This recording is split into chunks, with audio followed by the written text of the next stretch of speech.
We are at Naumkeag in Stockbridge as we continue our series on the road in South County here in the Berkshires. And with us now, our host for the day, Mark Wilson, is Curator of Collections and West Region Cultural Resource Specialist for Trustees of Reservations. Mark, thank you for, first of all, hosting us and for your hospitality. We really appreciate that. You are the keeper and protector of this grand house, Naumkeag, and many other homes and pieces of property, land that you preserve. Take a minute, explain to us what Trustees of Reservations is really and what you do. As an organization, we were founded in 1891.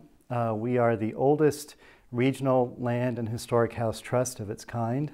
We have 112 properties around the state of Massachusetts that we've acquired in those past 120 years. So we have land from out on the Cape all the way here to the Berkshires and on the North Shore of Boston. 13 of them are historic houses, like Naumkeag. 5 of them are National Historic Landmarks. All of them are on the National Register. Many of them came to us from families with their furnishings in place, but Naumkeag is really the gem. Here we have a house that was put together by one family, the Choates, from New York City. This was their summer home from 1888 until 1958, and all of it has remained intact. One of the things Naumkeag is famous for are the gardens, and that is going to be a project, I gather, in coming months, doing some restoration. It is. It was the daughter who inherited the house, Mabel Choate, who in the late 1920s began working with a landscape architect named Fletcher Steele, very prominent individual, had over 500 commissions during his career. But here at Naumkeag, he remained for 30 years working with Miss Choate. And they designed 12 outdoor garden spaces, garden rooms as we like to call them. And starting 2 years ago, we began a multiple phase restoration of these gardens. They are known nationally and internationally. We're about halfway through the project. This spring we'll be starting in the Chinese garden. Mabel Choate had a great interest in Oriental art and Oriental design, so working with Fletcher Steele, they created an entire Chinese temple on the north side of the property. That was finished in 1956, so from the late 20s to 1956, they're working on all these garden spaces.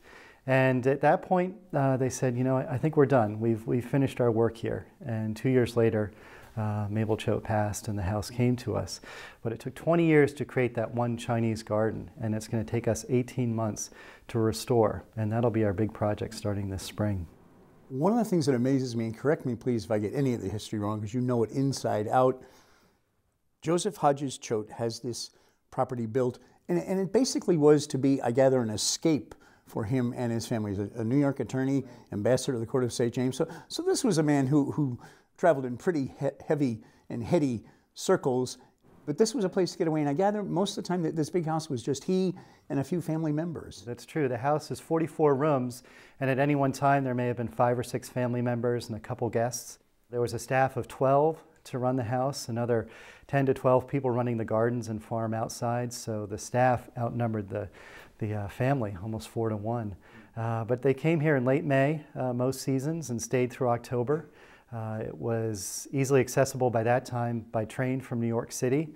Mr. Choate was a very active attorney in New York, besides serving as ambassador and also on international political delegations. When he would scribble in his courtroom notes, "Can't wait to get back to Naumkeag. It's my place, my joy."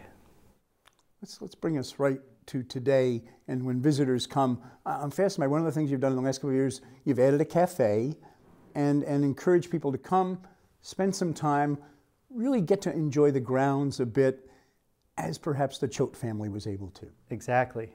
This house has such a rich history. Not only the collections, we know all the stories from the letters they wrote and the journals that they kept. We know that they picnicked on the property, they played croquet, they played golf, they had the farm down below to work on. So we welcome people in to experience all those aspects of the property, which are still here today. People can buy a sandwich downstairs at the Oak Cafe and sit under the same oak tree that brought the family to this land in 1884. We also have expanded programs, not only the guided house tours, but open tour experiences where people can come in and see the rooms and walk through them and experience them as the Choates did. We have children's programs, behind the scenes tours to learn more about the staff that ran the house architectural and garden tours too. So all aspects of the property for all ages are welcomed, and we find many people come and maybe they're planning a 2-hour stay and they spend the whole day, and that's a great joy for us to see. I got to ask about something I thought was so special.